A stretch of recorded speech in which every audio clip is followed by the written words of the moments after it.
കാട്ടുപന്നി ആക്രമണത്തിൽ പരിക്കേൽക്കുന്നവരുടെ ചികിത്സാ ചെലവ് വനംവകുപ്പ് നൽകുമെന്ന് അധികൃതർ വ്യക്തമാക്കി. ചെറുപുഴ പഞ്ചായത്ത് ഹാളിൽ നടന്ന ജാഗ്രതാ സദസ് യോഗത്തിലാണ് വനംവകുപ്പ് അധികൃതർ ഇക്കാര്യം വ്യക്തമാക്കിയത്. ചികിത്സയ്ക്ക് ആവശ്യമായ ചിലവുകളുടെ ബില്ലടക്കം അക്ഷയ കേന്ദ്രം വഴി അപേക്ഷ സമർപ്പിക്കണം. ഇത് പരിശോധിച്ച് പണം ഉടൻ ലഭിക്കാൻ ആവശ്യമായ നടപടി വനംവകുപ്പ് സ്വീകരിക്കും. കാട്ടുപന്നി ആക്രമണം നേരിട്ട് കഴിഞ്ഞാൽ 3 മാസത്തിനുള്ളിൽ അപേക്ഷ സമർപ്പിക്കണമെന്നും വനംവകുപ്പ് അധികൃതർ അറിയിച്ചു.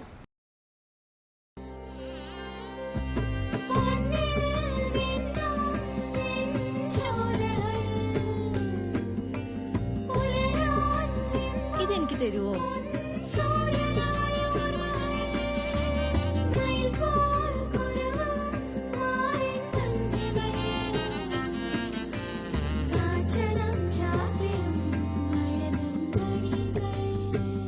ചില ബന്ധങ്ങൾ പവിത്രമാണ്.